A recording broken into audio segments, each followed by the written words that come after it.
At buksan po natin ang ating mga banal na kasulatan at tayo po ay patuloy na mag-aaral. Tayo po ay sa Roma 14 ang ating babasahin hanggang sa 21. Roma 12 talata pong 14 ay ating sisimulan ng pagbasa. Sa 12:14 po ito sinasabi, pagpalain ninyo ang sa inyo'y nagsisiusig, pagpalain ninyo at huwag ninyong sumpain. Makigalak kayo sa nagagalak, makiiyak kayo sa nagsisiiyak. Magkaisa kayo ng pag-iisip, huwag ninyong huwag ninyong ilagak ang inyong pag-iisip sa mga bagay na kapalaluan, kundi makiayong kayo sa mga bagay na may kapakumbabaan. Huwag kayong mga pantas sa inyong sariling haka. Huwag kayong magbayad ng kaninuman ng masama sa masama. Isipin ninyo ang mga bagay na kapuri-puri sa harapan ng lahat ng tao. Kung maaari, ayon sa iyong makakaya ay magkaroon kayo ng kapayapaan sa lahat ng mga tao. Huwag kayong maghigantihan, mga iniibig, kundi bigyan ninyong daan ang galit ng Diyos, sapagkat nasusulat, akin ang paghiganti, ako ang gaganti, sabi ng Panginoon. Kaya kung ang inyong kaaway ay magutom, pakanin mo. Kung siya'y nauhaw, painumin mo, sapagkat sa paggawa mo ng gayon ay mga baga ng apoy ang ibubunton mo sa kanyang ulo. Huwag kang padaig sa masama, kundi bagkos daigin mo ng mabuti ang masama. Ang ganyan po muna ang ating babasahin. At ulitin po natin yung 14 at ating bubulay-bulayin. Kaya dito po sa 14 sinasabi, pagpalain ninyo ang mga sa inyo'y nagsisiusig, pagpalain ninyo at huwag ninyong sumpain. Kaya nga po, yung kung tayo may mga kaaway, ay huwag po nating, sabi po sa Mateo 5:44, ay ang sabi nga po dito sa atin, sabi ng ating Panginoong Jesucristo, sabi 5:44, datapot sabi ko sa inyo, ibigin ninyo ang inyong mga kaaway at idalangin ninyo ang sa inyo'y nagsisiusig. Kaya nga po sinasabi dito sa ating binabasa 12:14, pagpalain ninyo ang mga sa inyo'y nagsisiusig, pagpalain ninyo at huwag ninyong sumpain. Paano? Kaya nga sabi, ibigin nyo ang inyong kaaway. Paano po nating ibigin ang ating kaaway o ang ating kapwa? Dito po sa Roma 13:10, meron nga po sinasabi dito, ang pag-ibig ay hindi gumagawa ng masama sa kanyang kapwa. Ang pag-ibig nga ay siyang katuparan ng kautusan. Kaya nga, kahit po tayo may kaaway, kaya nga sabi, ibigin ninyo ang inyong mga kaaway. Kaya nga sabi nga dito, ang pag-ibig ay hindi gumagawa ng masama sa kanyang kapwa. Ang pag-ibig nga ang siyang katuparan ng kautusan. Kaya dahil po iibigin po natin ang ating kaaway. Meron nga rin po sinasabi sa Galacia Kapitulo 5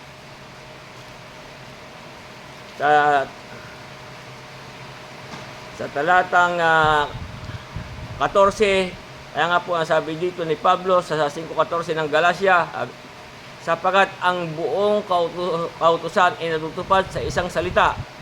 Sa makatuwid na ito, ibigin mo ang iyong kapwa na gaya ng iyong sarili. Pag yan ay ating kaaway, ating pong iibigin ang ating kapwa na gaya po ng ating sarili. Kaya nga, ang sabi nga po ni Lucas sa Kapitulo 6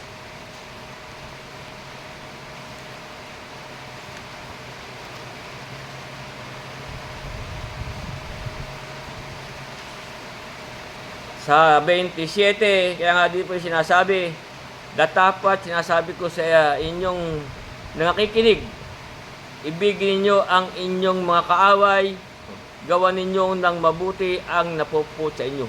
Ganyan po ating ibigin. Maging ang ating kaaway, maging ang ating kapwa. Sa 28, pagpalain ninyo ang sa inyo'y sumusumpa at ipinalangin ninyo ang sa inyo'y lumalait. Hindi po na dapat po ganyan po natin itatrato o tuturing ang ating mga kaaway o ang mga umaaway sa atin, sapagkat ang sabi po dito sa 12:17 dito ang ating pinag-aaralan ng 12:17 ng Roma, kaya nga dito po sinasabi, huwag kayong magbayad sa kanino man ng masama sa masama. Kahit yan po ay ating kaaway, kahit po yan ay umuusik sa atin. Kasi sabi sa atin, huwag kayong magbayad sa kanino man ng masama sa masama. Isipin niyo ang mga bagay na kapuri-puri sa harapan ng lahat ng mga tao.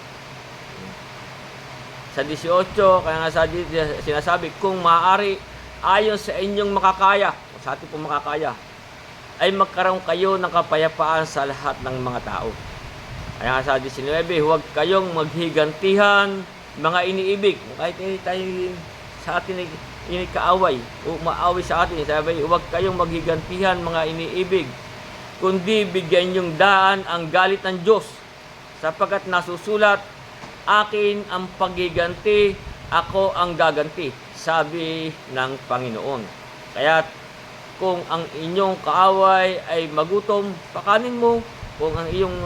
Kung siya'y nauuhaw, painumin mo, sapagkat sa paggawa mo ng gayon ay ang mga baga ng apoy ang ibubunton mo sa kanyang ulo. Kaya sa 21, huwag kang padaig sa masama, kundi bagkus daigin mo ng mabuti. Ganyan po tayo ang nararapat sa ating pong mga nagsisampalataya. At meron pa rin dito sa unang Pedro,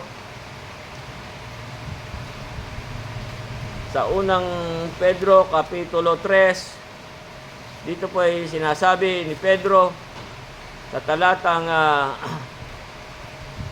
3:9 ng unang Pedro, dito po ay sinasabi, huwag ninyong gantihin ang masama sa masama.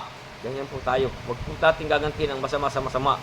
O ang pag-alipusta. Kung tayo inaalipusta, huwag po tayong gagantihin ng pag-alipusta. Sabi, kundi ng pagpapala. Ganyan po ang nararapat sa ating mga nagsisampalataya. Kundi ng pagpapala, sapagkat dahil dito kayo tinawag upang kayo'y magmana ng pagpapala. Kaya sa atin po, ang sinasabi sa atin, pagpalain ninyo ang sa inyo'y nagsisiusig, pagpalain nyo at huwag ninyong sumpain. Huwag po natin susumpain. Bigyan na po natin daan ng galit ng Diyos. Sapagkat sinasabi, siya ang gaganti. Kaya sa 16, sabi, makigalak kayo sa nagagalak, makiiyak kayo sa nagsisiiyak. Meron pa rin pong sinasabi dito sa Kawikaan, Kapitulo 24, sinasabi dito sa Kawikaan 24 sa talatang 17, kaya nga dito po sinasabi, huwag kang magalak pagka ang iyong kaaway ay nabuwal. Kasi po yung iba yung sasabihin, buti nga sa'yo. Hindi po nararapat sa atin yung ganun.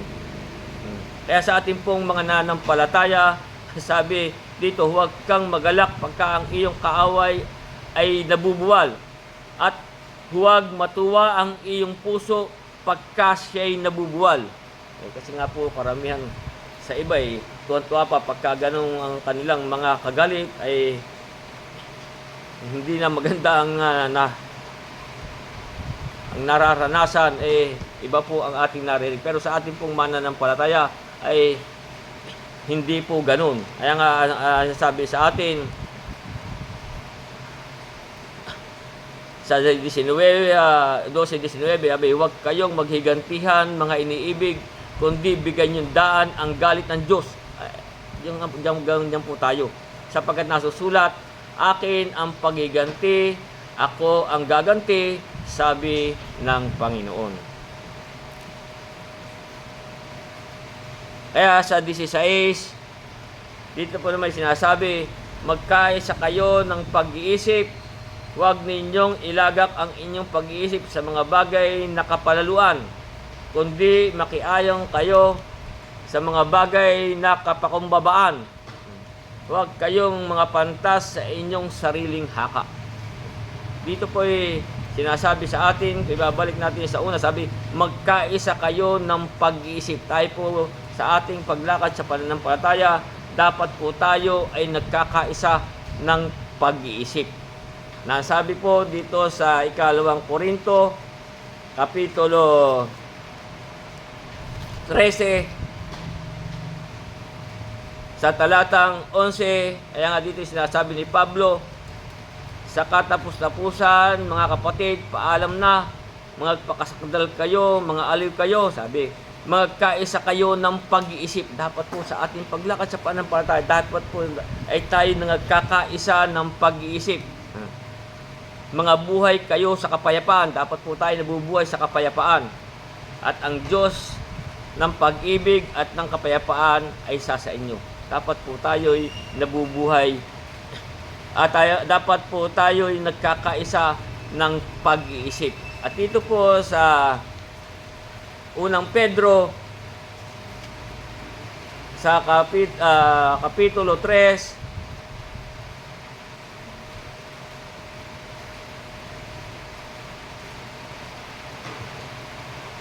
sa talatang 8, dito sinasabi, Res 8 ng unang Pedro, katapos-tapusan, kayong lahat ay magkaisa ng akala, hindi lang po ng pag-iisip, maging sa akala, dito po sa banal na kasulatan, sa ating pong paglakad sa pananampalataya. Na sabi nga, mga katapos-tapusan, kayong lahat ay magkaisa ng akala, madamayin, mga ibigang tulad sa magkakapatid, mga mahabagin, mga mapagpakumbabang isip. Hindi lang po tayo nagkakaisa ng pag-iisip, kundi pati po ng akala. At dito sa Filipos Kapitulo 2, ganyan po, dapat po lahat, lagi tayong nagkakaisa ng pag-iisip. Dito po sa Filipos Kapitulo 2, simulan natin sa 1 at saka 2, dito po sinasabi, kaya nga, kung meron anumang kasiglahan kay Kristo, kung meron anumang kaaliwan ng pag-ibig, kung meron anumang pakikisama ng Espiritu, kung meron anumang mahinahong awa at habag, sabi, ay lubusin ninyo ang aking katuwaan upang kayo magkaisa ng pag-iisip, magtaglay ng isa ring pag-ibig. Tayo po'y magkakaisa ng pag-iisip, ng isang akala, isang pag-ibig. At nagkakaisa ng akala, yung nga po siya sabi dito, at isa lamang pag-iisip. Sa ating paglakad sa pananampalataya, dito po dapat po tayo ay nagkakaisa ng pag-iisip, nagkakaisa ng pag-ibig, nagkakaisa ng akala, at isa lamang pag-iisip. Ganyan po tayo lalakad sa pananampalataya. Meron din po dito sa sabi naman sa Efeso Kapitulo 4, dapat po tayo nagkakaisa ng pag-iisip, akala, at isang pag-ibig. Dito po sa 4:3 ng Efeso, ganito naman sinasabi, na pagsakitan ninyong ingatan ang pagkakaisa sa Espiritu. Dapat po, tayo po, meron lang tayo po kasi isang Espiritu. Sa tali ng kapayapaan, sapagkat sa 4, may isang katawan, tayo po isang katawan. At isang Espiritu, gaya ng pagkakatawag sa inyo sa isang pag-asa. Meron tayo po isang pag-asa ng pagtawag sa inyo. Isang Panginoon, isang pananampalataya, isang bautismo, isang Diyos at Ama ng lahat, sa siyang sumasaibabaw ng lahat at sumasalahat na nasa lahat. Ganyan po tayo lalakad sa pananampalataya na tayo po nagkakaisa ng pag-iisip. Yung nga sabi, meron tayong, sapagkat tayo po isang katawan. Yung nga po sa 4:4 na meron tayo po isang katawan kay Kristo, na sabi nga po dito sa Roma Kapitulo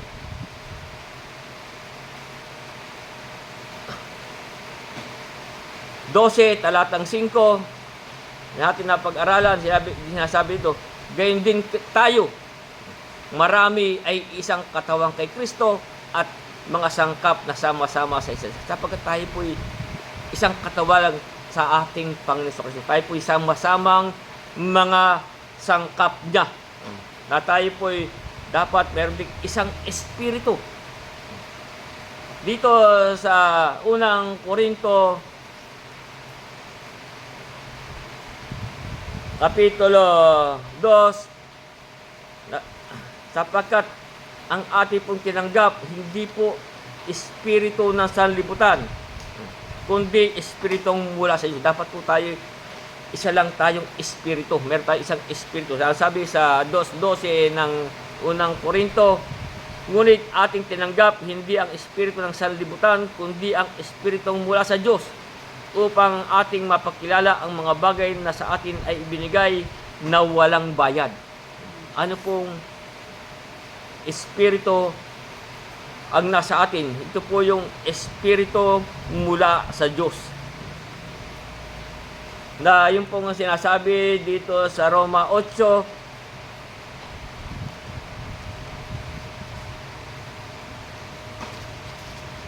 8:9 na sabi, datapat kayo wala sa laman kundi nasa espiritu, kung gayon tumitira sa inyo ang espiritu ng Diyos. Datapat kung sino may walang espiritu ni Kristo, siya ay hindi sa Kanya. Dapat po tayo, meron lang tayo pong isang espiritu. Yun po yung espiritu ng Diyos na ating tinanggap.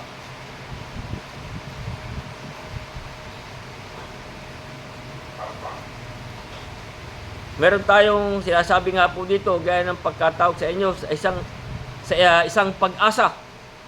Meron din po ang ating nagkakasya rin po tayo diyan sa pag-asa. Ano po yung pag-asa natin? Dito po sa Kolosas 1:27, sinasabi na sa kanya nasa kanila minagaling ng Diyos ay pakilala kung ano ang kayamanan ng kaluwalhatian ng hiwagang ito sa gitna ng mga hintil, na ito'y si Kristo na nasa inyo, na pag-asa ninyo sa kaluwalhatian. Yan sila po. Meron po tayong isang pag-asa. Sino po yun? Ang ating Panginoon Kristo. Na siya po ang ating pag-asa sa kaluwalhatian. Kaya nga sabi dito sa ating sa Efeso na isang pag-asa ng pagtawag.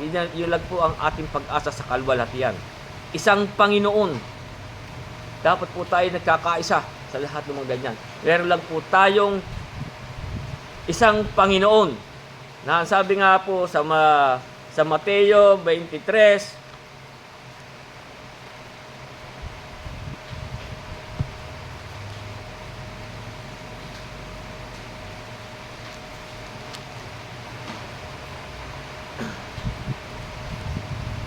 sa 23 sa talatang 10, ay nga sabi nga po dito, huwag kayong patawag na mga Panginoon, sapagkat iisa ang inyong Panginoon. Sino po ang ating Panginoon? Sa makatwid bagay ang Kristo. Siya lang po ang ating Panginoon. Kaya diyan po tayo, mga kaisa po tayo ng pag-iisip. Isang Panginoon, isang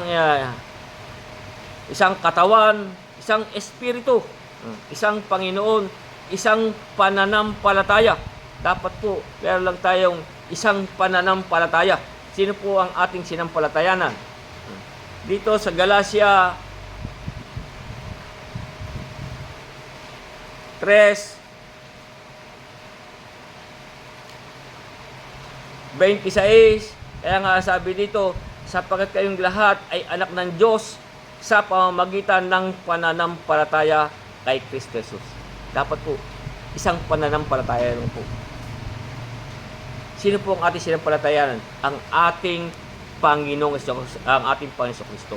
Sapagkat kayong lahat ay mga anak ng Diyos sa pamamagitan ng pananampalataya sa ating Panginoong Kristo. At dito po sa aklat ng mga gawa,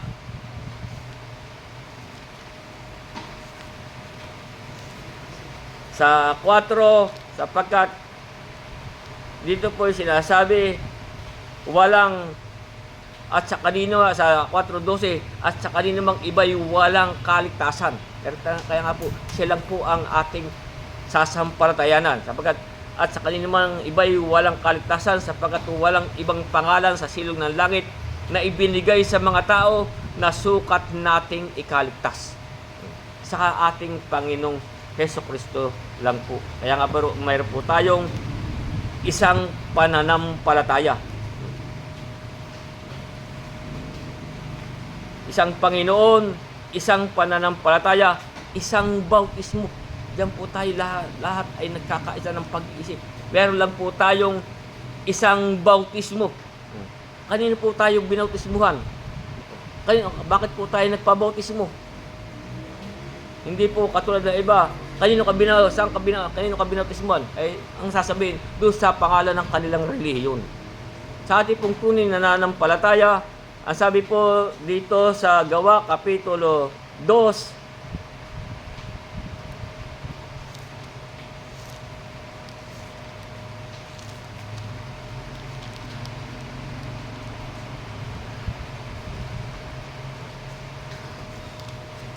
sa talatang 38, dito po yung sinasabi, at sinabi sa kanila ni Pedro, magsisi kayo at magbautismo ang bawat isa sa inyo sa pangalan ni Hesukristo. Doon po tayo. Kanino kayo binautismuhan? Ay, sa pangalan ni Hesukristo. Hindi yung iba sa kabinautismuhan, ang sasabihin kung anong kanilang reliyon, doon daw siya binautismuhan. Pero sa ating pong tunay na nananampalataya, kaya nga sabi dito, at sinabi sa kanila ni Pedro, magsisi kayo at magbautismo ang bawat isa sa inyo sa pangalan ni Hesukristo sa ikapagpapatawad ng inyong mga kasalanan at tatanggapin ninyo ang kaloob ng Espiritu Santo. Pag tayo po ay nabautismuhan, ay doon po natin tatanggapin ang kaloob ng Espiritu Santo. Kaya nga, ang sabi nga dito sa Galacia, Kapitulo 3, bakit po tayo doon babautismuhan sa pangalan ng ating Hesukristo? Sapagkat sabi po sa Galacia 3:27, sapagkat ang lahat na sa inyo'y binautismuhan kay Kristo ay binibihis ni Kristo. Siya po ang bibihis sa atin. Kaya tayo po magpapabautismo sa pangalan ng ating Panginoon Kristo. Kaya nga po yung Galacia 3:27, sapagkat ang lahat na sa inyo'y binautismuhan kay Kristo ay binibihis ni Kristo. Kaya po tayo, meron lang po tayong isang bautismo. Kaya bakit po tayo nagpabautismo? Sapagkat ang sabi po sa Roma Kapitulo 6,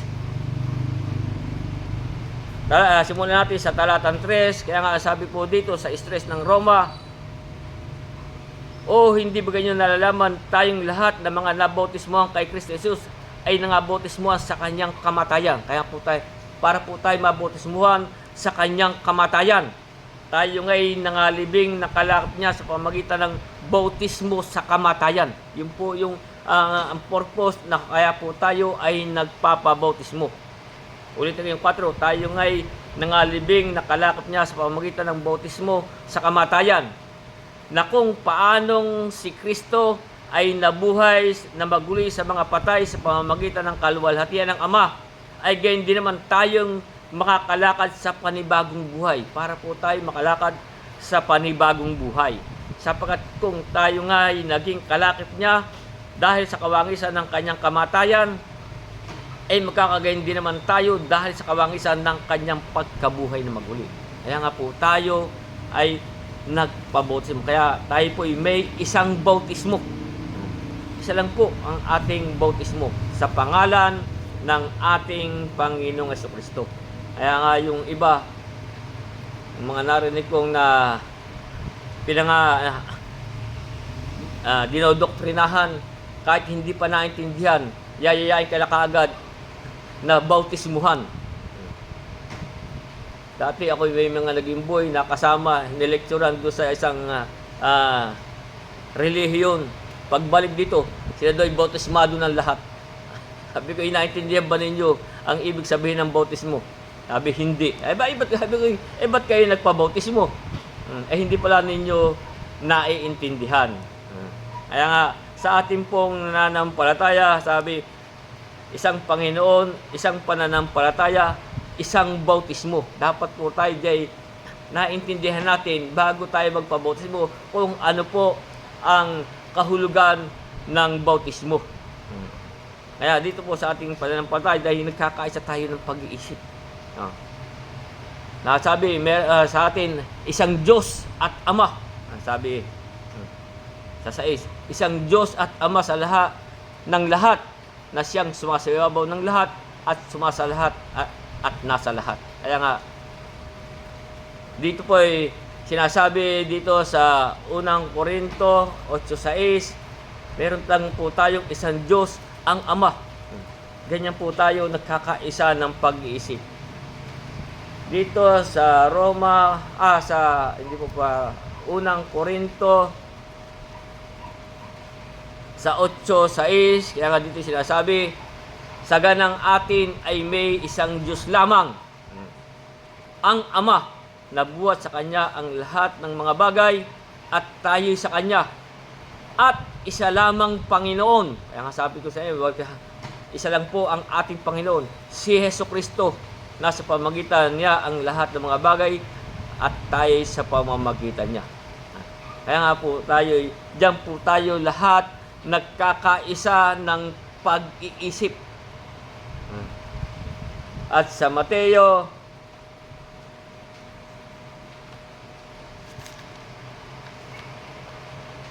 23,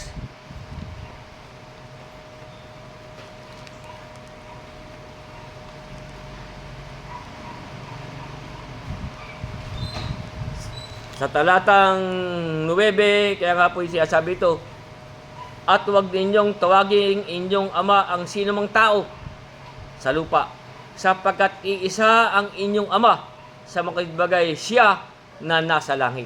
Kasi karamihan po dito, pag nakakita nung nangunguna sa kanilang sekta at relihiyon, tawagin nila Father. Pero tayo po sa ating pag-aaral, dito po sinasabi sa atin, huwag ninyong tawaging ama ang sino mang tao sa lupa, sapagkat iisa ang inyong ama, sa makibagay siya na nasa langit. Kaya tayo po yung merong isang Diyos at Ama. Kaya diyan po tayo sinasabi sa atin, magkaisa kayo ng pag-iisip. At saka dito sa sinasabi, tuloy natin, huwag ninyong ilagak ang inyong pag-iisip sa mga bagay na kapalaluan. At wag po nating ilalagak ang pag-iisip sa mga bagay na kapalaluan, kundi makiayong kayo sa mga bagay na may kapakumbabaan. Wag po tayo nating ilalagak ang ating pag-iisip. Ang ibig po sabihin, wag po tayo, sa English po ay high-minded. Wag po tayo magsipagmataas ng pag-iisip.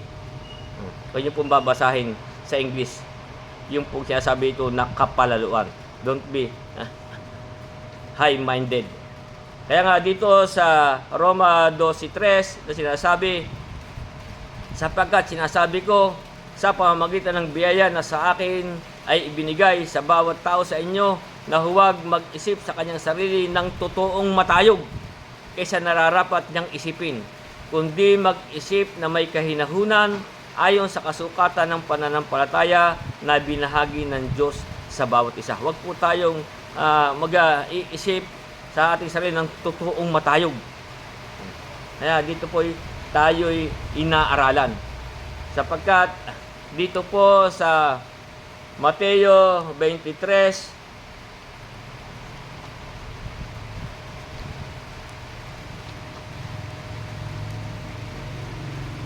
dapat po ay tayo may kapakumbabaan. Sapagkat ang sabi po sa Mateo 23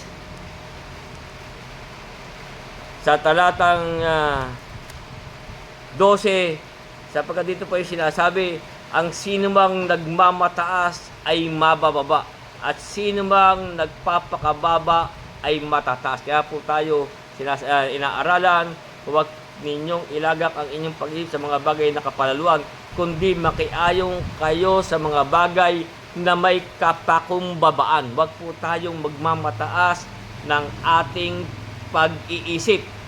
Ang sabi pa rin po sa unang Pedro, yung ating binasa kanina, unang Pedro, Kapitulo 3, sa talatang 8, dito sinasabi, katapos-tapusan, kayong lahat ay magkaisa ng akala, madamayin, mag-ibigan tulad sa magkakapatid, mga mahabagin. At doon po sa bandang dulo, sinasabi, mga mapagpakumbabang isip. Dapat po tayo sa ating paglakad sa pananampalataya ay mapagpakumbabang pag-iisip. Hindi po tayo sinasabi yung sa 12:3 na sinasabi na huwag mag-isip sa kanyang sarili ng totoong matayog kaysa nararapat niyang isipin. Huwag po, ang ibig po sabihin, huwag po tayong hambog. Huwag po tayong magyabang sa ating paglakad sa pananampalataya. Sapagat may sinasabi po dito sa aklat ng mga awit, hindi po dapat sa atin yung tayo'y hambog. Sapagkat, ang sabi po sa awit, Kapitulo 5,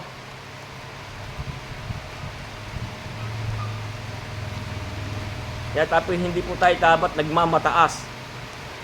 Ang sabi po sa awit, Kapitulo 5, talatang 5, ay sabi po dito, ang hambog ay hindi tatayo sa iyong paningin. Yan po mga hambog, yung po mga mapagmataas. Ang hambog ay hindi tatayo sa iyong paningin. Iyong kinapupuutan ang lahat ng mga manggagawa ng kalikuan. Kaya hindi po tayo dapat sinasabi na huwag mag-isip na kanya sarili ng totoong matayog kasi nararapat niyang isipin. Yung nga po yung sa 2:13. Kaya sa ating pinag-aaralan, sabi, huwag ninyong ilagak ang inyong pag-isip sa mga bagay na kapalaluan, kundi makiayong kayo sa mga bagay na may kapakumbabaan. Hindi po tayo nagmamahal. Dapat po tayo may mababang pag-iisip sapagkat ang nagpapakababa ay natataas at ang nagpapakababa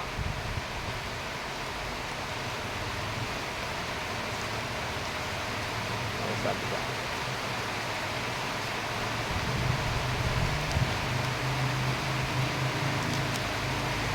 sapagkat ang sinasabi nga, at ang sino mang nagmamataas ay mabababa at ang sino mang nagpapakababa ay matataas.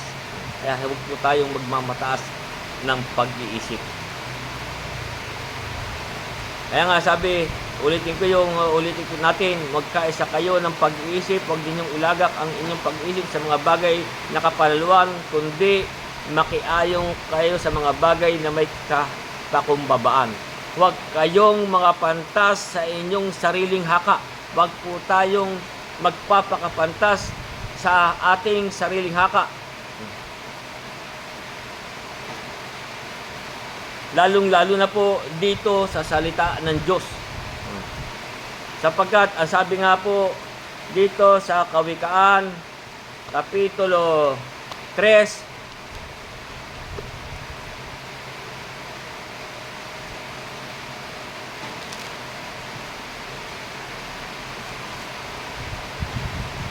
sa talatang 5, dito po sinasabi, 3:5 ng Kawikaan, timiwala ka sa Panginoon ng buong puso mo at huwag kang manalig sa iyong sariling kaunawaan.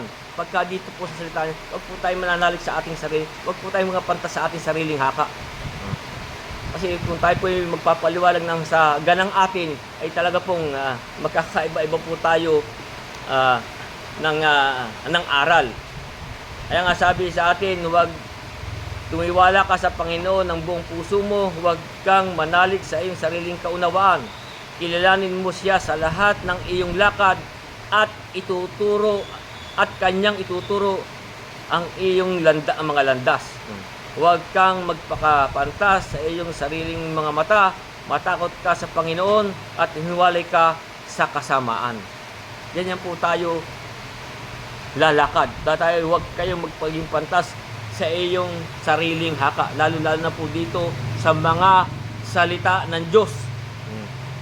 Sapagkat ang sabi nga dito sa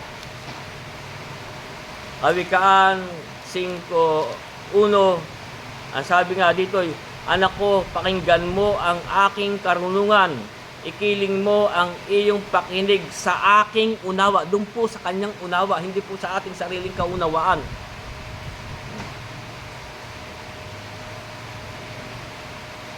Para po tayo huwag magpakapantas sa ating sariling haka.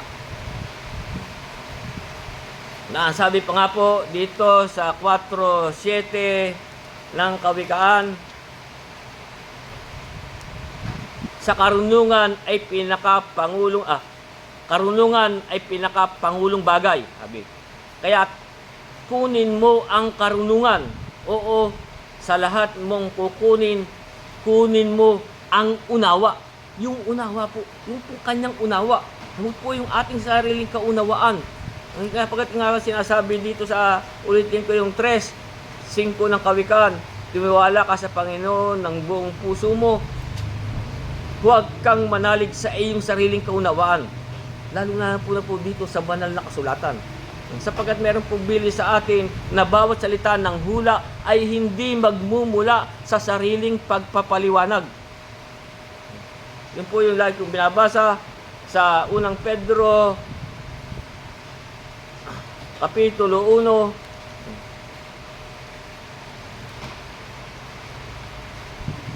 Ikalawang Pedro, Kapitulo 1, talatang 20 at 21, na maalaman mo na ito, na alinmang hula sa kasulatan ay hindi nagbuhat sa sariling pagpapaliwanag. Hindi po tayo kasi dapat bubuhat sa ating sariling pagpapaliwanag. Kaya nga sabi, wag tayo magiging pantas sa ating sariling haka. Sa 21, sapagkat hindi sa kalooban ng tao dumating ang hula kailanman, kundi ang mga tao ay nagsalita buhat sa Diyos. Yung pong ating sasalitain ay pong buhat sa Diyos. Dito po sa banal na kasulatan. Na naudyukan ng Espiritu Santo.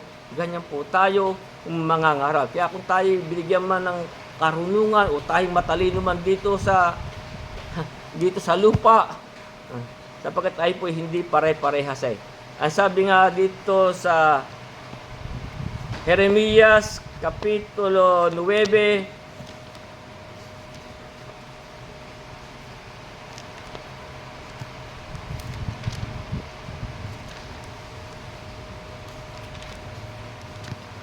sa Jeremias Kapitulo 9, sa talatang 23, kaya nga sabi dito po ng Jeremias 9:23, ganito ang sabi ng Panginoon, huwag magmapuri ang pantas sa kanyang karunungan. Kahit po tayo huwag po tayo magmamapuri sa kanyang karunungan. O magmapuri man ang makapangyarihan sa kanyang kapangyarihan. Kung tayo may kapangyarihang ibinigay sa atin dito, sabi nga o magmapuri ang makapangyarihan sa kanyang kapangyarihan. Huwag magmapuri ang mayaman sa kanyang kayaman. Kung tayo may pinagkalooban ng kayaman, huwag po tayong natin yan ipagmamapuri. Huwag po natin ilalagak ang ating puso dyan. Kundi sa Diyos. Kaya sa 24, kaya nga sabi dito, kundi magmapuri sa ganito ang lumuluwalhati. Gaya po tayong mapuri. Kundi magmapuri sa ganito ang lumuluwalhati na kanyang nauunawa. Dapat yung ganun po. Na dapat po na kanyang nauunawa at kanyang nakikilala ako. Na ako ang Panginoon na nagsasagawa sa lupa ng kagandahang loob, kahatulan at katuwiran, sapagkat sa mga bagay na ito ay nalulugod ako, sabi ng Panginoon. Diyan po tayo magmamapuri. Sana po, kundi magmapuri ng ganito ang lumuluhati na kanyang nauunawa. Dapat po nauunawa natin itong banal na kasulatan. Huwag po tayo magiging pantas sa ating sariling haka. Na tayo po'y hindi magsasalita ng ayon sa ganang ating sarili. Kaya nga sabi, bawat salita ng hula ay hindi magmumula sa sariling pagpapaliwanag. Sapagkat yung pong nagsasalita ng saganang kanilang sarili. Ano po ang sabi dito sa Juan Kapitulo 7, yung pong mga ganyang nagsasalita sa ganang kanyang sarili.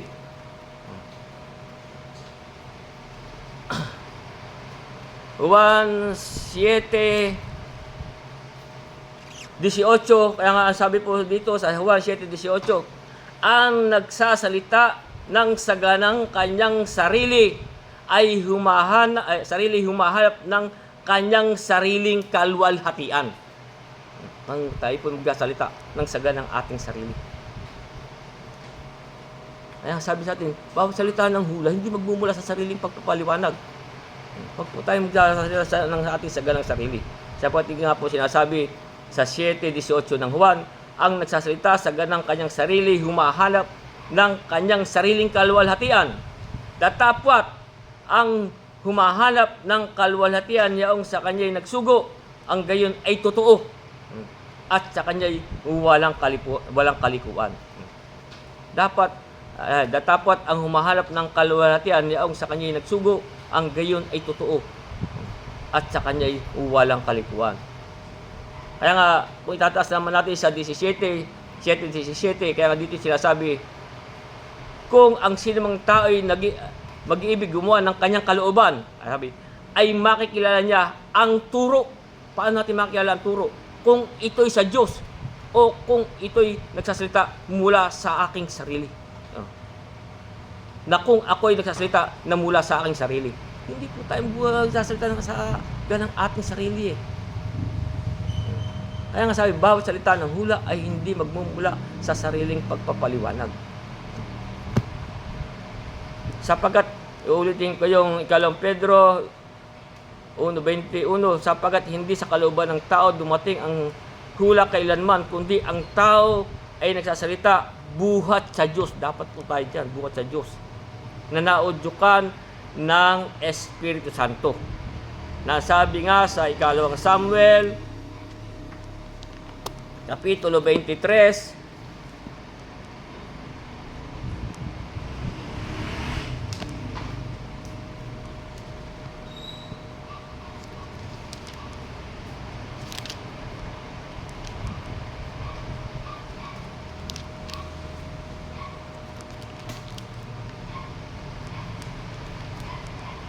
Kalawang sa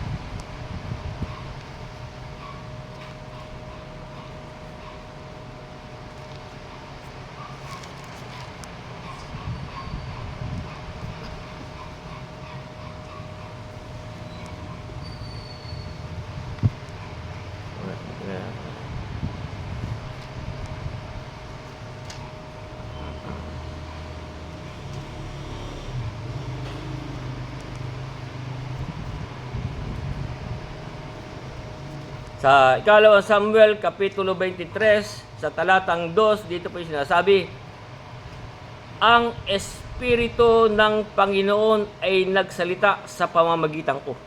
Ganyan po. Yung Espiritu po ng Panginoon, yung po ang nagsasalita sa atin. Ang Espiritu ng Panginoon ay nagsasalita sa pamamagitan ko. Ang kanyang salita ay sumaaking dila. Dapat po yung salita ng Panginoon, yung po ang sa ating dila. Sapagkat ang sabi ng ating Panginoon, ang sinasalita ko sa inyo ay pawang espiritu at pawang buhay. Kaya ganyan po tayo nangangaral. Hindi po tayo magiging pantas sa ating sariling haka. Tuloy na po natin sa 17. Kaya nga ulitin, ito po yung nating nabasa na kanina. Kaya nga dito sinasabi, huwag kayong magbayad sa kanino man ng masama. Isipin niyo ang mga bagay na kapuri-puri sa harapan ng lahat ng mga tao. Ganyan po tayo lalakad sa pananampalataya. Kaya ulitin ko yung 2 Korinto 8:21.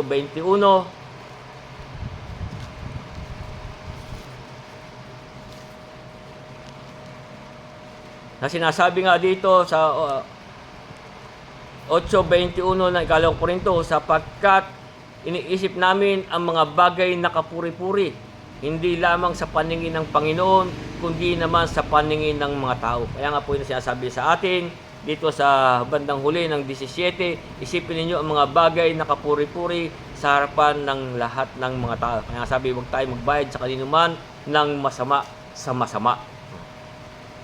Naisipin natin, sapagkat iniisip namin ang mga bagay na kapuri-puri, hindi lamang sa paningin ng Panginoon, kundi naman sa paningin ng mga tao. Ganyan po tayo lalakad.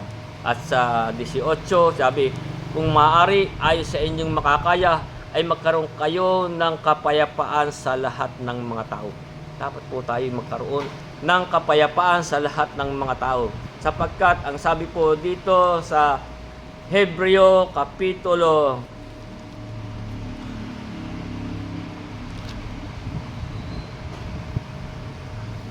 12,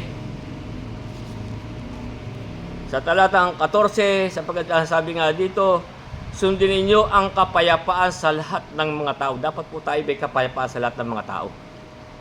At ang pagpapakabanal, na kung wala ito'y sino may di makakakita sa Panginoon. Dapat po tayo dyan lalakad. Sa kapayapaan, sundin natin ang kapayapaan sa lahat ng mga tao. Kaya nga sinasabi sa atin, kung maaari, ayon sa inyong makakaya, magkaroon kayo ng kapayapaan sa lahat ng mga tao. Huwag po tayong gumanti ng masama sa masama. Na sabi nga, dito sa aklat ni Tito,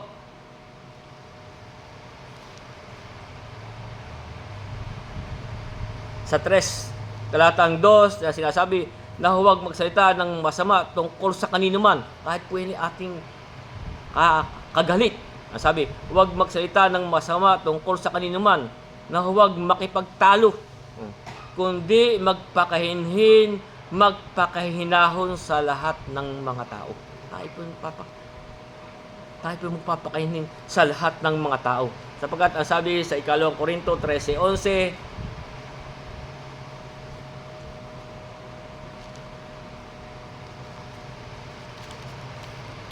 sabi sa 13:11, ay nga sabi dito, sa katapos-tausan, mga kapatid, paalam na, magpakasakdal kayo, mga aliw kayo, magkaisa kayo ng pag-iisip. Sabi, mga buhay kayo sa kapayapaan. Dapat po tayo yung mga buhay sa kapayapaan. Tayo po payapa.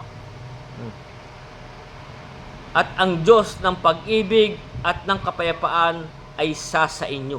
Dapat po tayo, mabuhay tayo sa kapayapaan. Nga po sinasabi dito sa ating nag-aaralan, kung maaari ayon sa inyong makakaya,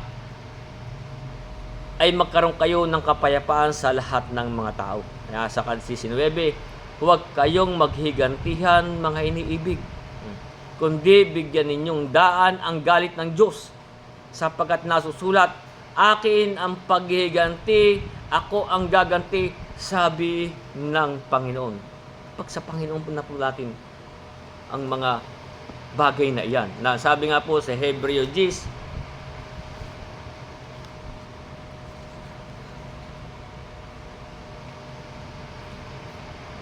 sa Hebreo 10, talatang 30, ay ang ating sinasabi, sapagkat ating nakikilala yaong nagsabi, akin ang paghihiganti, ako ang gaganti, at muli huhukuman ng Panginoon ang kanyang bayan. Siya na po. Kaya una po natin ang Panginoon ang sa kanya'y gumanti. Pero wag po tayong gaganti ng masama sa masama. Kaya nga yung 20 at 21, tuloy na natin. Kaya't kung ang inyong kaaway ay magutom, pakanin mo. Kung siya'y mauhaw, painumin mo. Sapagkat sa paggawa mo ng gayon ay mga baga ng apoy ang ibubunton mo sa kanyang ulo. Huwag kang padaig sa masama, kundi bagkos daigin mo ng mabuti ang masama. Kaya may sinasabi sa Kawikaan, Kapitulo 25, dito sinasabi,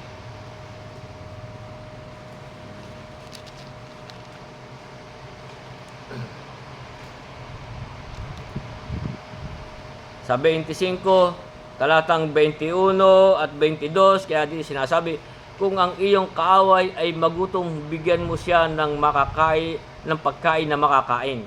Kung siya'y mauhaw, bigyan mo siya ng tubig na mainom.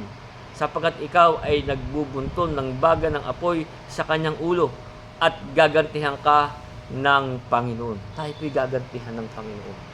Kaya nga, pagpasa Diyos na po natin kung tayo'y inaaway, kung tayo... Kaya nga, sa atin po, hindi po tayo yung katulad na kung ang ating kagalit ay isang ba nating nabasa yun. Yung sa Kawikaan, yan ang mga dyan sa inyo.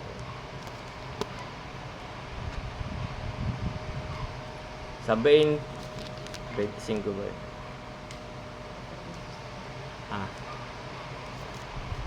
Yung una.